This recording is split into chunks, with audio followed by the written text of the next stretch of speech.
What is up, everyone? Welcome back to Lexalexus. Today it is the championship review on a Tuesday for once, but we've got to talk about the 7 games that took place in this weekend. We've got a little bit of a break now. It's only 8 days time now that we've got to wait till the next match, and we've got a whole load of other matches going on that week as well. Also, we've got to say goodbye to the players in the championship that will be going to the Africa Cup of Nations, since that tournament is going to start very soon, and the final won't take place till the 6th of February. So some players could be out for over a month, which is going to be very interesting to see how it affects the championship season. We'll be talking about some stunning goals, stunning results in all of this review. If you guys like what you see, please do give the video a like. It does tremendously help the channel. Let's aim for 15 likes in this video. It'll be appreciative. Please do hit the red subscribe button if you've not done so. We're stalling a bit in subscribers, but let's give it a real good push to try and get to 900 subscribers as soon as we can. It'll be terrifically appreciative, and please, more importantly, share this video and this channel to as many people as you can. That is how we're going to grow around here at Lexalexus. But without any further ado, let's start talking of what happened in these weekend's games.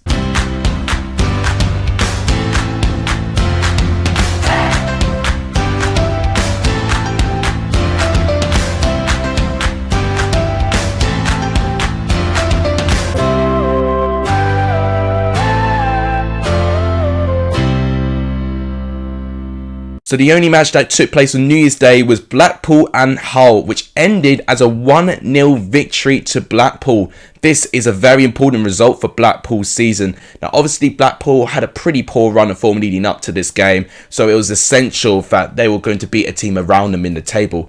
Hull also, their form has been dropping a bit. They went through 3 games without a win, but with this game, Hull, I think, should have got more out of it. The chances that Hull was squandered were quite incredible, but it was an incredible goalkeeping performance by Grimshaw. He got his body in the way when it was needed to stop the Hull onslaught, trying to get an equaliser. They fell behind originally when they conceded a penalty. I did think it was a penalty. Josh Bowler getting into some fantastic positions, who's been a very important player for Blackpool's season. Gary Medine stepped up, cool, calm penalty, that made it 1-0, and that was the only goal in the game. And I've got to be honest, apart from that, Blackpool didn't really carry much threat going forward. A lot of the game, when they went ahead, was them trying to defend Hull, who were absolutely ruthless, trying to ping crosses in, and Hull's threat really came from those set pieces, those corners, those long looping crosses that they had.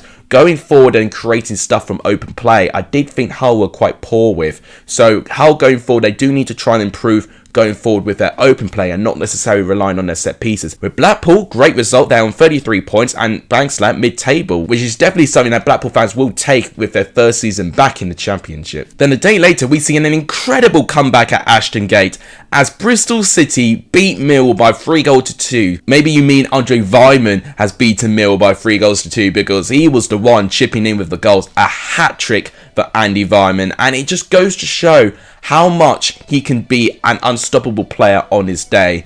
Now, it was an incredible game to watch. I mean, the first goal was a mistake by Bilkowski, I would say. He should have done better to try and clear off a chance. I mean, the lead up to how that goal looked extraordinary from Bristol City, that they were trying this tiki-taka stuff.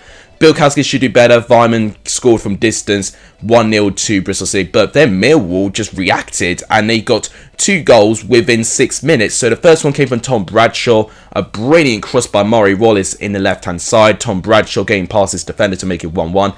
Then a penalty for Benny Kafobe. He was fouled after being put a brilliant through ball pass by Shea Ojo, who I think is a really good player too, and someone that I really hope can really burst onto the scene a little bit more in the second half of the season. Afobe steps up and scores. That made it 2-1. Now, I thought Millwall winning this game was going to make sense for me. You know, I predicted a 2-1 away win to Millwall in this game. But Bristol City, blimey, they turned up and they really wanted something from this game. Andy Weimann scored a brilliant equalising goal to make it 2-2. And for 3-2, it was very desperate stuff. Mill trying to clear balls off the line.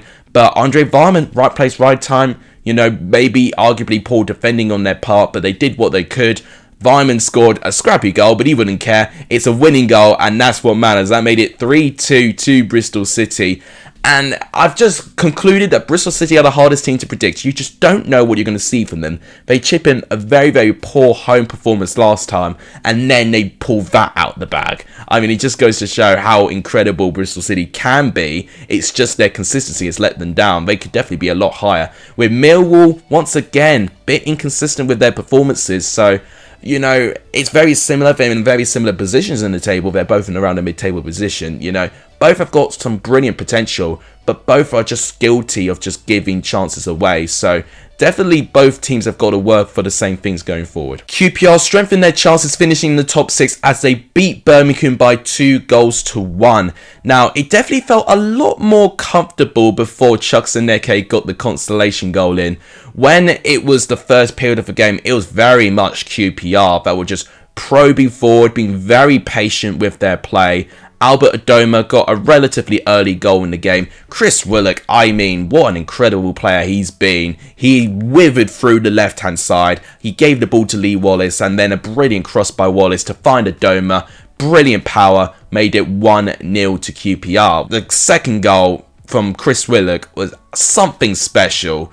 He literally ghosted his way through a couple of defenders on the left-hand side and then bang, a unstoppable strike that even Sarkic couldn't get near. That made it 2-0. And honestly, from that moment onwards, it just showed to me that QPR were just really, really comfortable in the game.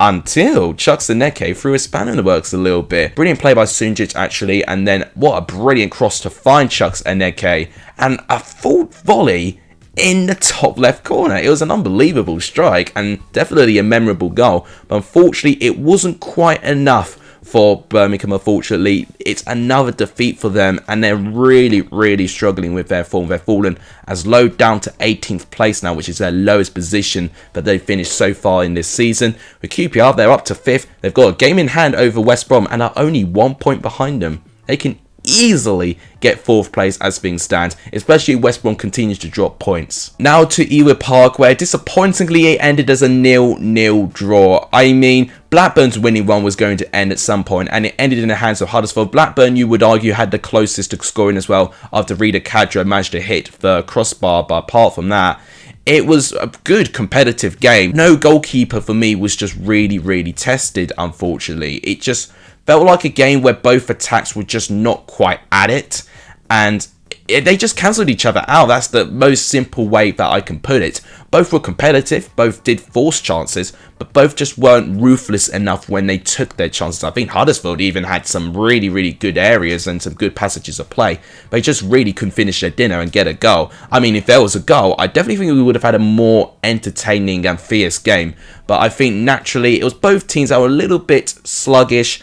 Both had quality when they needed it, but just both couldn't find the finishing element, which was a goal. But Blackburn will be up to 2nd place following that they got a point. They're now 1 point ahead of them. As for Huddersfield, they still stay within the top 6. And I tell you what, if they can improve their form still, Huddersfield may have a strong chance of staying there for the end of the season. We talked about West Brom dropping points, and this is a prime example. They drop again 2 more points at home against Cardiff City, where they drew 1-1. But wow, it was a real eye-opening game at the end of it, full of controversy.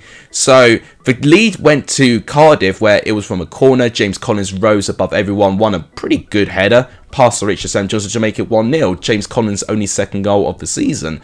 But West Brom definitely were the better side. I mean, look at that, 13 shots to Cardiff 6. You know, they were comprehensively creating a lot more. But they were just so sluggish and slow, West Brom, going forward. They looked very predictable in what they were going to do. Callum Robinson did eventually get his goal. It was a brilliant through ball, and then, you know, he could have missed from that close quality, even though the goalkeeper tried to make himself as big as possible. That was 1-1, and West Brom just kept huffing and puffing, trying to get this goal. But the biggest setback was when Alex Moore got a straight red card on this challenge right in the edge of the pitch. I mean, for me, I understand if it was at least a yellow, a red, maybe a little bit harsh, but I do understand why it was given. But I think it was a pretty harsh red card in the end, and I think that definitely affected West Brom's chances. They just seemed to slow down a little bit, and unfortunately, I mean, Cardiff didn't really capitalise on that, which just goes to show how poor Cardiff have been, that they didn't really put much pressure on West Brom when they had one-man advantage. But in general, West Brom was still leading and were still looking more likely to score. It's just that Cardiff found it a lot easier to try and shut them out. And then the end of the game is what got the most talking points, I think. So this was a controversial moment that everyone was talking about. Should have West Brom got a penalty in the last kick of the game when Connor Townsend went down on the box?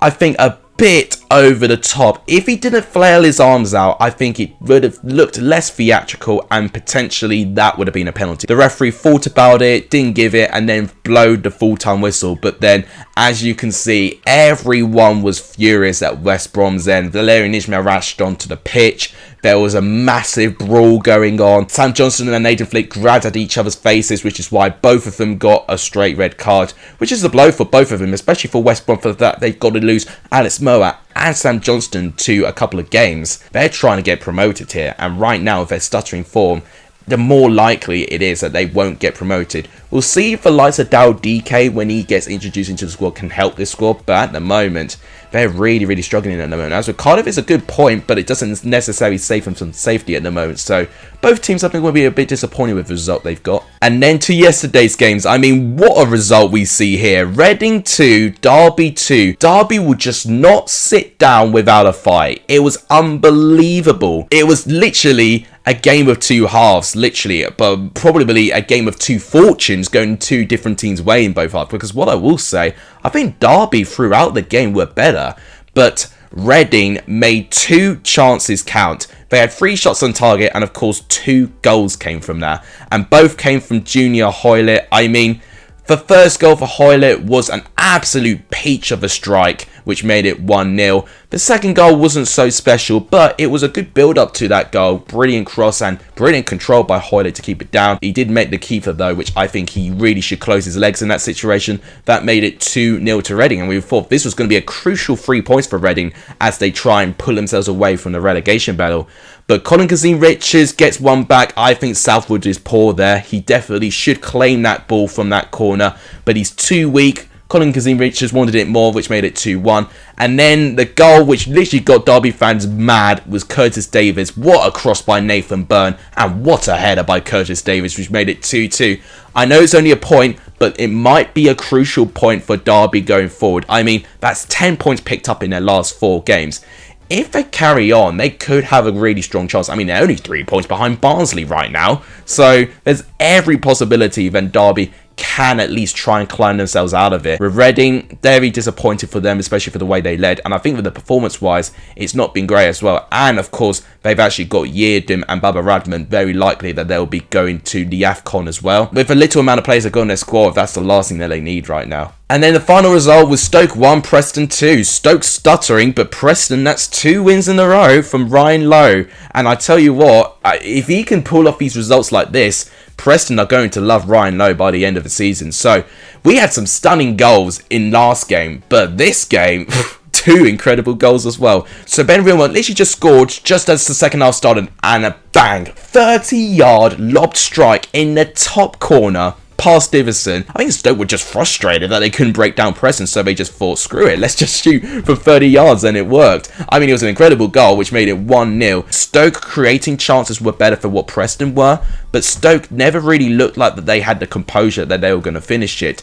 But Preston, what a response. 13 minutes later, Brad Potts similarly does an incredible goal, a volley. The technique to have on that is incredible. That made it 1-1. And when that happened, I think Stoke continuously huffed and puffed like a load of these teams. And Stoke have been a team who've had a pretty big break, obviously, with the cancellations that they had with their game. And I did think they looked a little bit leggy in this game. Whereas with Preston, when they had their break, they looked right on it. You know, defensively, I still think they need to work on a couple of things. But overall, going forward, they were great. Andrew Hughes finally getting the final goal, corner and a header, which simple was that to make it 2-1. And Stoke would be disappointed how they defended that goal. So Preston looked pretty sharp under Lowe. I'm really excited to see how they perform under this new manager. As with Stoke, struggling a little bit. They've now got a bit of a gap to try and fill, especially if they've fallen out of the top 6 now. If they fall down to 8th, they need to try and pick themselves up as soon as they can. So that wraps up my review. So this is what the championship table is looking like. Bournemouth still in first. Blackburn have now moved up into the promotion places, but have played 2 games more than Fulham.